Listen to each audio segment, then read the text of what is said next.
রাধে কৃষ্ণ বন্ধুরা, কেমন আছেন আপনারা? আশা করি সবাই ভালো আছেন।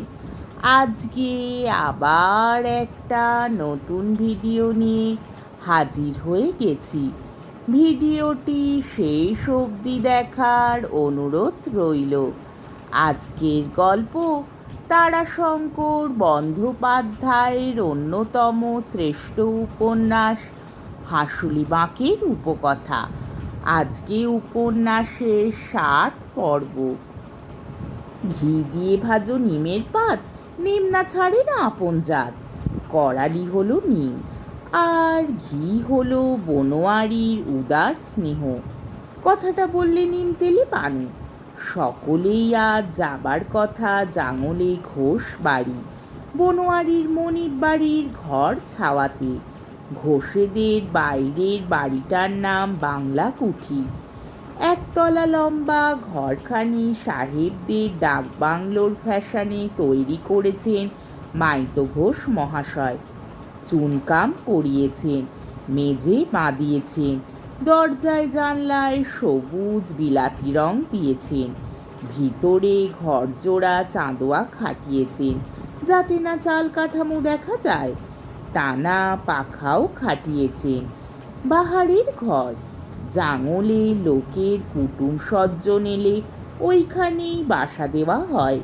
যাদের বাড়ির কুটুম তাদেরই রাখাল অথবা মানদের অথবা কৃষাণের ছেলে ওই কাহার নন্দনীকেও বারান্দায় বসে টানা পাখা টানে। কাজেই ঘরখানার সব কিছু কাহার পাড়ার নখদর্পণে।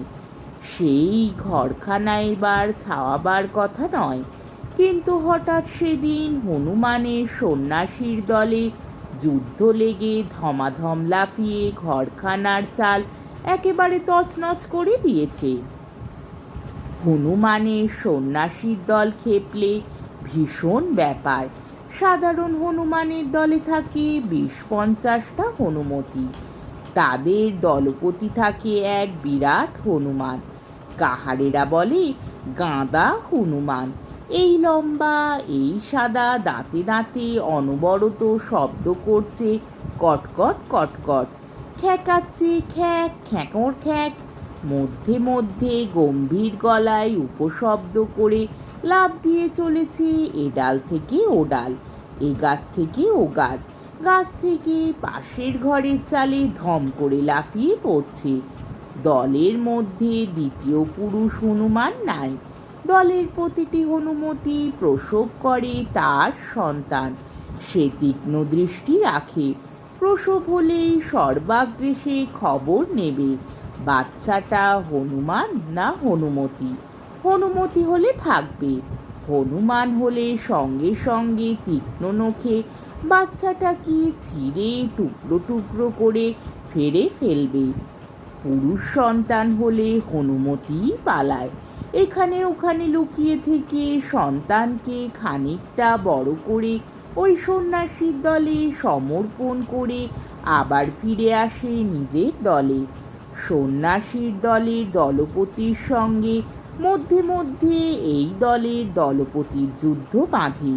ভীষণ যুদ্ধ, আঁচড় কামড় চড় চাপড়, সে রক্তারক্তি ব্যাপার। এ ও টুটি কামড়ে ছিঁড়ে দিতে চায়, এ ওর বুকে নখ বসিয়ে কামড়ে ছিঁড়ে দিতে চায় তার হৃৎপিণ্ড। উপ উপ শব্দে আকাশ বাতাস কেঁপে ওঠে, গোটা গ্রামের চাল তছনছ হয়ে যায়। দুপদাপ শব্দে এ চাল থেকে ও চালে লাফ দিয়ে এ ওকে ও একে অনুসরণ করে। সঙ্গে সঙ্গে চারিপাশে সন্ন্যাসীর দল উৎসাহ ভরে আক্রোশ ভরে লাফ মারে। হনুমতির দলও লাফ দিয়ে এচাল ওচাল করে ফেরে। তারা লাফ দেয় উৎসাহে এবং আশঙ্কায়। একজন হার না মানা অথবা না মরা পর্যন্ত যুদ্ধ থামে না। এক নাগাড়ি 3-4 দিন যুদ্ধ চলে। এর উপায় নাই, প্রতিবিধান নাই। মাইতো ঘোষের বন্দুক আছে, তিনি আক্রোশে গুলি করতে চেয়েছিলেন, কিন্তু বাড়ির লোক গ্রামের লোকে দেয় নাই। হনুমান বীর হনুমান, রামচন্দ্রের বাহন, তিনি তাদের দিয়ে গিয়েছেন গাছের ডাল এবং ঘরের চালের রাজত্ব। মানুষের ফসলের একটা ভাগও তাদের দিয়ে গিয়েছেন। উনিরা হলেন পবন নন্দন। ওদের মারলে পবন ঠাকুর মেঘ আনবেন না সে অঞ্চলে, অনাবৃষ্টি হবেই। বনোয়ারিও হাত জোর করেছে মাইতো ঘোষকে। জল না হলে জাঙলের সদ্গোপেরা তবু বাঁচবে, ঘরে ধান আছে টাকা আছে। কিন্তু কাহারদের যে সর্বনাশ, তারা খাবে কি? সব অংশে স্বগোষ্ঠী অনাহারে শুকোবে যে, সে তাকে প্রতিশ্রুতি দিয়েছে। গোটা কাহার পাড়া একত্র করে 3 দিনে ঘরখানাকে ছাইয়ে দেবে। ঘোষ জোর তাগিদ দিয়েছেন পরশু। কলকাতা থেকে তার এক বন্ধু আসছেন মেয়ে ছেলে নিয়ে। বোমার ভয় কলকাতা থেকে আসবেন, যুদ্ধ যতদিন না মেটে বাসা করবে, সুতরাং ঘরে লাগতেই হবে। গতকাল থেকেই তিনি লাগাবার জন্য বলেছিলেন, কিন্তু আর এক মণ্ডলের ঘরে লেগেছিল, ঘর আচ্ছাওয়া হয়ে রয়েছে, তাই কালকের দিনটি ছুটি করে নিয়েছিল বনোয়ারি। আজ লাগবে, শপথ করে কথা বলে এসেছে। সকালে সকল কাহার বুড়ো যুবা এসে জুটল। এলো না মাতলা নটবর ফড়িং হেবো। করালির কথা আলাদা, সে চন্দনপুরে খাটে। কাহার পাড়ার কাহার হয়েও কাহার নয়, এক গাছের ফল বটে, কিন্তু নিজেই বোটা ছিঁড়েছে। কিন্তু 4-4টে জোয়ান ছোকরা এলো না কেন? আর কেন? তারা 4 জনই করালির সঙ্গে চন্দনপুরে গিয়েছে। রেলে কাজ নেবে, নিয়ে গিয়েছে করালি। দলের সকলে ঘাড় নাড়লে, দীর্ঘ নিঃশ্বাস ফেললে। বনোয়ারি গুম হয়ে বসে রইল কিছুক্ষণ।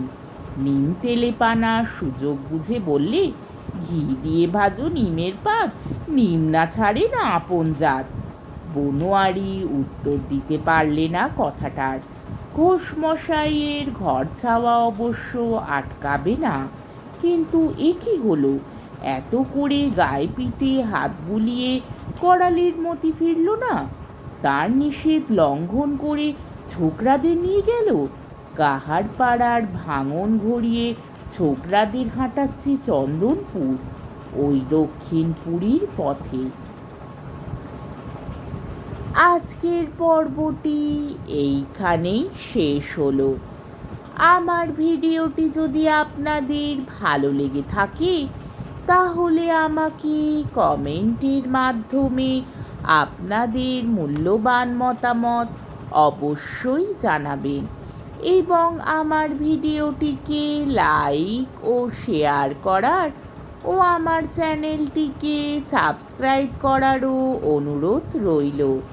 তাহলে আজকের ভিডিওটা এই অবধি। পরের দিন আবার এই উপন্যাসেরই 61 পর্ব নিয়ে হাজির হয়ে যাব। ততক্ষণ পর্যন্ত আপনারা সবাই ভালো থাকবেন, সুস্থ থাকবেন, সাবধানে থাকবেন এবং আমার ভিডিওটি দেখতে থাকবেন। তাহলে আজকে আসি। রাধে কৃষ্ণ।